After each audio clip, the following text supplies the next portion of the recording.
Audi A6 C6 avans. Šodien atkodēsim aizmugurējo logu slotiņu, lai tā neieslēdzās brīdī, kad ieliekam atpakaļgaitā.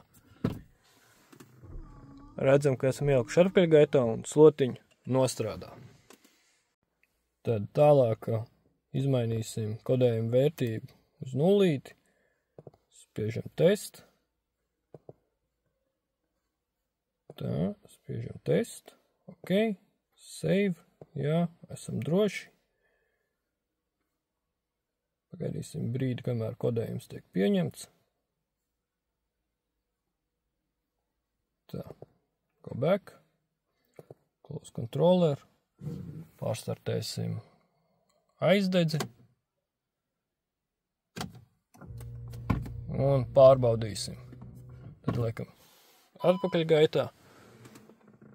Redzam, ka logu slotiņi mums vairs nedarbojās.